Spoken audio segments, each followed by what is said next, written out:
Good afternoon, all of you. In our last lecture, we started a numerical problem based on the electric flux, and in that problem, a cube was given, and each side was having equal length A, and there were 6 faces 1, 2, 3, 4, 5, and front one is 6. 6 faces were given, and the side was given A as a 1 centimeter. And electric field was given as E is equal to E naught x I cap. E is equal to E naught x I cap was given. और E naught की value दे रखी थी हमें 2.5 into 10 to the power 5 Newton पर coulomb.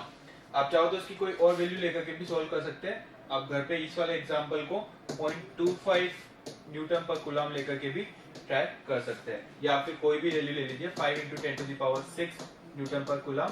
Electric field की value को change करके आप होमवर्क में से सोल्व कर लीजिएगा. और पूछा गया था क्वेश्चन में, पूछा ये था कि इस क्यूब से related electric flux and charge कितना होगा. Like question was if electric field related to this cube was E naught x I cap and E naught's value is 2.5 into 10 to the power 5 Newton per coulomb and A is given as 1 centimeter, then what we have to do, we have to find out the value of electric flux related to the cube as well as the charge present inside this cube. We have to find out. To solve this kind of question, what you have to do, first we have to start with the basics, and the basic says that whenever we have to find out the electric flux related to a closed surface and where the electric field is not constant, what we have to do, we have to take the individual surface 1, 2, 3, 4 and 5, and we have to find out the individual flux related to the individual phase. And after addition of all the electric flux related to individual phases, we can get the electric flux over a total sum by the help of addition of individual electric flux related to the individual phases. And moving further ahead, what we have to find, we have to find also electric charge Q present inside the surface. To find out electric charge, we require electric flux. So let's get first started with the electric flux and then we will find the electric charge. तो इस question को start करेंगे हम basic से. First लेंगे हम number 1 surface, surface number 1, surface 2, surface 3, surface 4, 5 and 6. देखते हैं पहली सरफेस के लिए 5s1 और we can say 5 electric flux for surface s1. Electric field जो है वो हमारी जा रही है लेफ्ट टू राइट, इस तरफ जा रही है. इलेक्ट्रिक फील्ड इस तरफ जा रही है और area vector for surface 1 will be upward. So electric field is from left to right and area vector is upward. So is the angle between electric field and area vector is 90 degree. क्या यहाँ पे angle जो बन रहा है area vector और electric field में वो 90 डिग्री है. तो जब भी एंगल हमारा 90 डिग्री बनता है, फॉर्मूला में cos थीटा आता है. cos 90 कितना होता है? cos 90 कितना होता है? 0. तो हमें पता है, इस टाइप के क्वेश्चंस हम कर चुके हैं. तो जब भी एरिया वेक्टर इलेक्ट्रिक फील्ड के परपेंडिकुलर हमें मिलता है, हम उसे काउंट नहीं करते, वो ओवरऑल अल्टीमेटली 0 होने वाला है. सेकेंड वाली सरफेस के लिए देखें तो सेकेंड वाली सरफेस जा रही है, एरिया वेक्टर जा रहा है हमारा right to left, electric field जा रही है लेफ्ट टू राइट. एंगल दोनों के बीच में बन रहा है हमारा 180 डिग्री. 180 डिग्री का मतलब होता है हमारा cos 180 इज इक्वल टू -1. लेकिन यहाँ पे एक कंडीशन और आ रही है, E naught x I cap. तो इलेक्ट्रिक फील्ड जो है वो इस वाले पॉइंट पे, इस वाले फेस के लिए पूरी सरफेस पे x की वैल्यू कितनी रहेगी? 0 रहेगी एट ओरिजिन. ये ओरिजिन से जुड़ा हुआ है और ये कौन से प्लेन में है? yz प्लेन में है. तो जब yz प्लेन में कोई सरफेस होती है और ओरिजिन से टच पे होती है तो वहां पे x की वैल्यू कितनी होती है? 0 होती है. तो जब x की वैल्यू 0 होगी तो इलेक्ट्रिक फील्ड भी 0 होगी, और अगर इलेक्ट्रिक फील्ड 0 होगी तो इलेक्ट्रिक फ्लक्स भी कितना होगा हमारा? 0 होगा. अभी आपको ब्रीफ में एक, अगर यही क्वेश्चन आपका कंपटीशन एग्जाम में है तो किस तरह से सोल्व करना है उस पर डिस्कस कर रहा है. तो सेकेंड सरफेस के लिए भी ये हो जाएगा 0. थर्ड वाली सरफेस के लिए भी area vector downward, electric field perpendicular, दोनों के बीच में एंगल 90 डिग्री, तो ये भी हो जाएगा हमारा 0. फोर्थ वाली सरफेस के लिए देखें तो हाँ, फोर्थ वाली सरफेस में हमारी इलेक्ट्रिक फील्ड भी लेफ्ट टू राइट है और एरिया वेक्टर भी लेफ्ट टू राइट है, दोनों के बीच में एंगल 0 है. तो यहाँ पे हमारे पास कुछ वैल्यू आएगी, तो हमें 5, 4 की वैल्यू फाइंड आउट करनी है. फिफ्थ के लिए देखें तो एरिया जो है सरफेस एरिया वो पीछे की तरफ जाएगा और इलेक्ट्रिक फील्ड इधर जा रही है, अभी भी एंगल 90 डिग्री, वो भी कैंसिल आउट कर देगा। 6 वाली surface, front surface area vector इस तरफ, इलेक्ट्रिक फील्ड इस तरफ, एंगल 90 डिग्री, 6 वाली सरफेस भी एक दूसरे को कैंसिल आउट कर देगी। बची कौन सी? केवल और केवल 5 4। तो इस टाइप का क्वेश्चन अगर आपका कंपटीशन एग्जाम्स में आप है और आता है तो आपको सीधे केवल 5 4 की वैल्यू निकालनी है और वही किसके इक्वल होगी? आपकी टोटल इलेक्ट्रिक फ्लक्स के इक्वल होगी।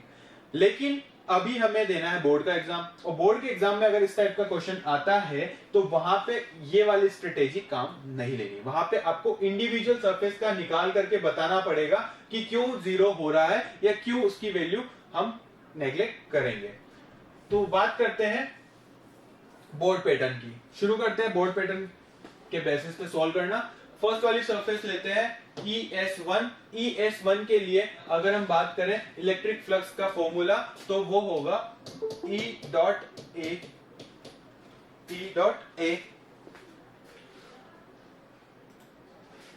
जितेंद्र वर्मा लेट हो, टाइम पे आने की कोशिश कीजिए। इसी को अगर इलेबोरेट करेंगे तो ये हो जाएगा हमारा EA cos थीटा, ये हो गई वेक्टर फॉर्म में डॉट प्रोडक्ट, ये हो गया हमारा मैग्नीट्यूड की फॉर्म में EA cos थीटा। E की वैल्यू कितनी हो जाएगी हमारी? E नॉट x आई के, यहाँ पे डायरेक्शन लेने की जरूरत नहीं है क्योंकि हम किसकी बात कर रहे हैं? मैग्नीट्यूड की बात कर रहे हैं। एरिया, एरिया कितना हो जाएगा हमारा फर्स्ट वाली सरफेस का? ए स्क्वायर कॉस, एंगल कितना बनेगा हमारा एरिया वेक्टर और इलेक्ट्रिक फील्ड के बीच में? 90 डिग्री। फिर यहाँ पे हमें लिखना पड़ेगा because cos 90 is equal to 0 so that phi ES1 is equal to E naught x a square into 0 is equal to 0। ये आपको कंप्लीटली सोल्व करके बताना पड़ेगा बोर्ड एग्जाम में। आया समझ में? phi ES1 की वैल्यू, S1 सरफेस से रिलेटेड फ्लक्स की वैल्यू कैसे निकाली हमने? E डॉट ए, EA cos theta, electric field की वैल्यू रखी, एरिया की वैल्यू रखी, cos थीटा, एंगल दोनों के बीच में 90 डिग्री बन रहा है, cos 90 0, overall electric flux related to the first surface is equal to 0। किसी को कोई डाउट है फर्स्ट सरफेस के लिए इलेक्ट्रिक फ्लक्स में? किसी को कोई डाउट हो तो पूछो। आया समझ में? हाँ, बढ़े आगे। चलिए सेकेंड सरफेस के लिए निकालते हैं। सेकेंड सरफेस ये रही। सेकेंड सरफेस के लिए अगर हम देखें तो area vector perpendicular outward to the surface, electric field इस तरफ जाएगी, दोनों के बीच में एंगल बन रहा है हमारा 180 डिग्री। करते solve. phi ES2 is equal to EA cos theta, E की वैल्यू आ जाएगी हमारी E नॉट x, A की वैल्यू आ जाएगी A square cos theta cos 180 degree. cos 180 की वैल्यू कितनी होती है? cos -1 A स्क्वायर और E नॉट x की वैल्यू।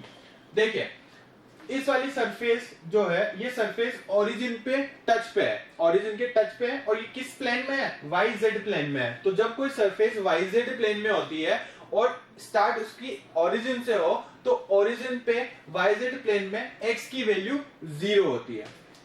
ओरिजिन पे अगर कोई सरफेस टच में है और YZ प्लेन में है तो उसमें x की वैल्यू कितनी होगी? 0 होगी। प्रैक्टिकली भी आप समझ सकते हैं। भाई मान लीजिए ये कोऑर्डिनेट सिस्टम है, ये कोऑर्डिनेट सिस्टम है x, y और z। दिख रहा है सबको? ऐसा देख लीजिए, ये है हमारा कोऑर्डिनेट सिस्टम। इसमें कोई सरफेस है यहां पे, तो देखिए इसमें आपकी z की वैल्यू भी है, y की वैल्यू भी है, लेकिन x की वैल्यू कितनी है? 0। x की वैल्यू कितनी है? 0। वैसे अगर कोई सरफेस हमारी यहां पे होती, एक्स वाई प्लेन में होती, तो उसके लिए z की वैल्यू कितनी होती? 0 होती है। वैसे अगर कोई सरफेस एक्स जेड प्लेन में होती, कोई भी किसी भी शेप की, तो उसके लिए y की वैल्यू कितनी होगी हमारी? 0 होगी। आया समझ में? आया क्यों हमने x की वैल्यू 0 कंसीडर करी? क्योंकि वो जो सरफेस है, वो जो फेस है, वो आपका y z प्लेन में है, तो वहां पे x की वैल्यू क्या होगी? 0 होगी। क्लियर है? तो x की वैल्यू होगी यहाँ पे जीरो, अगर x की वैल्यू जीरो है तो total electric flux related to surface 2 भी कितना हो जाएगा हमारा, जीरो हो जाएगा, मल्टीप्लाई करेंगे। तो सेकंड सरफेस के लिए भी हमारा आ चुका है जीरो, फर्स्ट के लिए भी जीरो, सेकंड के लिए भी जीरो। लेते हैं थर्ड सरफेस। थर्ड सरफेस कौन सी है हमारी,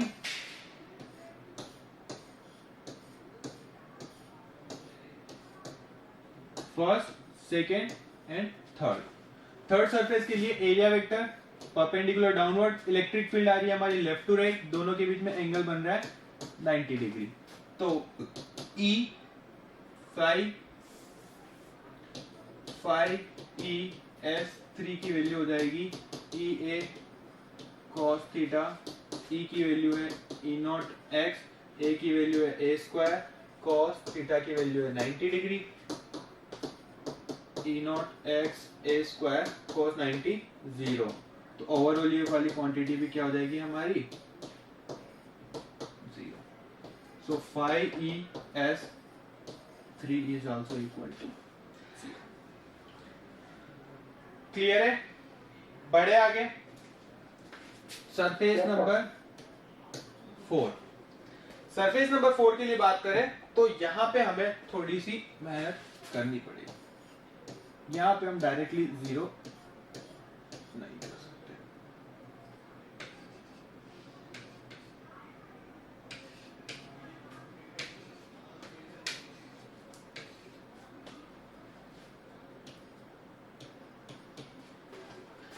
सो phi E S 4 is equal to E A cos theta, E की value E naught x, a की value a square.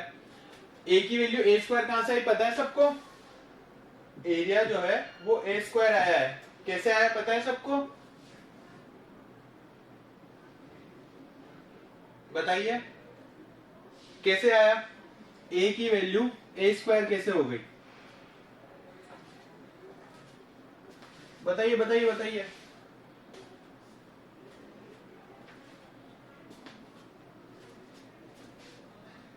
Come on, ए क्या है यहां पे, ए क्या है यहां पे, आवाज नहीं आ रही क्या मेरी, ए किसे रिप्रेजेंट कर रहा है, what is a,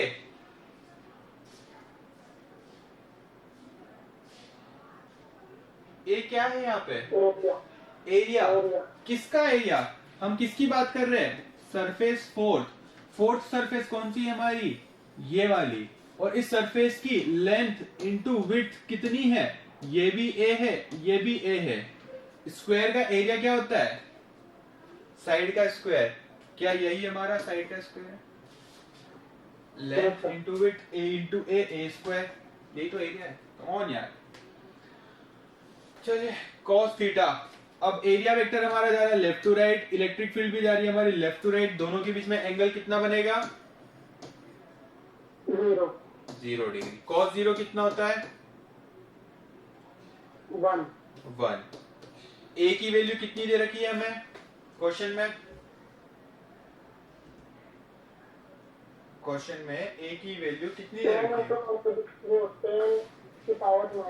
10 to the power minus 2 metre, A square तो ए का स्क्वायर इंटू एक्स की वैल्यू, बताइए एक्स की वैल्यू क्या लिखेंगे, यहाँ पे इस सरफेस के लिए एक्स की वैल्यू कितनी लिखेंगे, एक्स कांस्टेंट है, नहीं है बाबा, एक्स की वैल्यू यहाँ पे जीरो है, यहाँ पे अगर आधे रास्ते आ गए तो यहाँ पे कितनी हो जाएगी, a/2 हो जाएगी, यहाँ पे आएंगे तो कितनी हो जाएगी, a हो जाएगी, इतनी कितनी और लेंथ कवर कर ली तो 2a हो जाएगी। भाई x का मतलब क्या हुआ, इस डायरेक्शन में मैग्नीट्यूड, इस डायरेक्शन में मैग्नीट्यूड, जब हम ओरिजिन पे है तो x की वैल्यू कितनी होती है, जीरो होती है। अब भाई साहब ये हमारी साइड कितनी दे रखी है इस क्यूब की, a दे रखी है, तो टोटल साइज कितनी है, a है। अगर हम आधे रास्ते आ गए तो यहाँ पे x की वैल्यू कितनी हो गई, a/2 हो गई।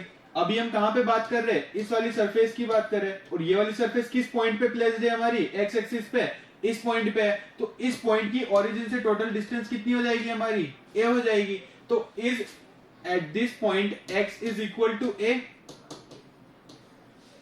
क्या इस पॉइंट पे x की वैल्यू a है हमारी?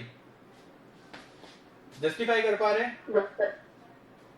तो x किसके इक्वल होगा हमारा? a के इक्वल होगा। क्यों? क्योंकि ये वाली सरफेस कहां पे आपकी? जहां पे ये a खत्म हो रहा है कि नहीं? x की वैल्यू इस पॉइंट पे कितनी है? a है। एग्री कर पा रहे हैं? Yes sir. किसी को डाउट हो तो पूछ सकते हैं, वापस से बता देंगे, कोई दिक्कत नहीं है। बड़े आगे या वापस से बताऊं कि x की वैल्यू a के इक्वल कैसे हुई? बताइए। नो सर, आगे। चलिए, तो x की जगह रख दिया हमने a, और a की वैल्यू कितनी है? 10 to the power -2। E naught की वैल्यू कितनी दे रखी थी क्वेश्चन में? 2.5 into 10 to the power 5. 2.5 into 10 to the power 5। 2.5 into 10 to the power 5। तो ये क्या हो जाएगा हमारा? 5e(s)4। इसको सॉल्व करना, ये जो आएगा वही वैल्यू हो जाएगी हमारी e to the power s4, 5e(s)4। कर लेते हैं, चलो। 2.5 into 10 to the power 5 into 10 to the power -2 into 10 to the power -4 -2 -4। Base equal है तो पावर्स ऐड हो जाएगी। -2 -4 -6 हो जाएगा। 10 to the power 5 10 to the power -6, base equal है, पावर ऐड हो जाएगी। 5 - 6 is equal to -1। 2.5 into 10 to the power -1 is equal to 0.25। Agree कर पा रहे? 0.25। Yes sir. चलिए आगे बढ़ते हैं। तो सरफेस नंबर 4 भी हो चुकी है हमारी कंप्लीट। आज का टाइम भी हो चुका है कंप्लीट। सरफेस नंबर 5 और सरफेस नंबर 6 के लिए इलेक्ट्रिक फ्लक्स निकालिएगा, और लास्ट में इन सबको टोटल करके ओवरऑल इलेक्ट्रिक फ्लक्स की वैल्यू फाइंड आउट कीजिएगा। ये है आज का आपका होमवर्क, और फटाफट से व्हाट्सएप पे सॉल्यूशंस भेज दीजिएगा। आगे का न्यूमेरिकल कल के लेक्चर में डिस्कस करेंगे। सर। हाँ बोलो। सर अगर यहाँ पर एक बार प्लेन नहीं होता तो 0 आता क्या आंसर पूरा? XY प्लेन नहीं होता। कहाँ पे नहीं होता? हाँ, ये सर आपने ओरिजिन लिया था ना? हाँ ये वाला। हाँ, अगर आपकी एक्सिस यहाँ पे दे रखी होती, मान लो बहुत अच्छा क्वेश्चन है। मान लो आपका ये जो क्यूब है वो यहाँ पे ओरिजिन पे न रख करके और किसी डिस्टेंस पे रखा होता, मान लो 10 सेंटीमीटर की डिस्टेंस पे रखा होता। अगर मान लो 10 सेंटीमीटर की डिस्टेंस पे रखा होता तो इस वाली सरफेस के लिए a की वैल्यू, x की वैल्यू कितनी आ जाती? 10 सेंटीमीटर। और इस वाली सरफेस के लिए x की वैल्यू कितनी आ जाती है? 10 plus 1 centimetre, that is equal to 11 centimetre. Concept clear हुआ? अगर क्यूब को ओरिजिन पे न रख करके 10 सेंटीमीटर की डिस्टेंस पे रखा होता तो इस वाली सरफेस के लिए a की वैल्यू कितनी, x की वैल्यू कितनी हो जाती? 10 सेंटीमीटर। क्योंकि इस पॉइंट पे सरफेस है आपकी, इस पॉइंट पे सरफेस है आपकी, तो इस पॉइंट पे x की वैल्यू कितनी है? 10 सेंटीमीटर है। और इस वाली सरफेस के लिए फिर x की वैल्यू कितनी हो जाती? 10 सेंटीमीटर, तो ये हो गया, और 1 सेंटीमीटर ये हो गया, तो टोटल कितनी हो जाती? 11 सेंटीमीटर। आया समझ में? सर नेट जो नेट संख्या आता ना वो 0 आता ना फिर? नहीं, नेट जीरो नहीं होता। फिर नेट जीरो नहीं होता। फिर देखो एरिया वेक्टर इस तरफ है, इलेक्ट्रिक फील्ड इस तरफ है, दोनों के बीच में 180 डिग्री एंगल बन रहा। एंगल 180 डिग्री है तो कोस 180 लगता, और कोस 180 इज इक्वल टू -1 होता हमारा। तो जो भी वैल्यू आती है वो किस में आती है आपकी? नेगेटिव में आती। इसकी वैल्यू कितनी आती देख लेते हैं भाई। 5e(s), कौन सी सरफेस है ये हमारी? सेकेंड है। इसके लिए वैल्यू आती है हमारी e(a cos थीटा). e की वैल्यू दे रखी है हमें 2.5 into 10 to power 5 into x की वैल्यू दे रखी 10 centimetre, 10 into 10 to the power -2 into area a square 10 to the power -2 का होल स्क्वायर, और cos थीटा -1। इन सबको मल्टीप्लाई कर लीजिएगा, वही आपकी वैल्यू होगी इलेक्ट्रिक फ्लक्स की फॉर द सरफेस 2। क्लियर है? Yes sir. स्क्रीनशॉट ले लो, नोट डाउन करना है नोट डाउन कर लो, कल की क्लास में इसके आगे डिस्कस करेंगे। और इस वाली चीज में अगर और प्रॉब्लम है तो व्हाट्सएप पे मैसेज कर देना, पर्सनली आपको समझा देंगे। और अगर किसी और को 2 या 2 से ज्यादा स्टूडेंट्स को और ज्यादा डाउट है तो आपको क्लास में वापस से इसको बता दिया जाएगा। या फिर हम एक काम करेंगे, इसी क्वेश्चन को इस तरह से सोल्व करेंगे कि क्यूब अगर 10 सेंटीमीटर की डिस्टेंस पे रखा होता तो आंसर क्या आता। ठीक है, और कोई डाउट? नहीं सर। ओके।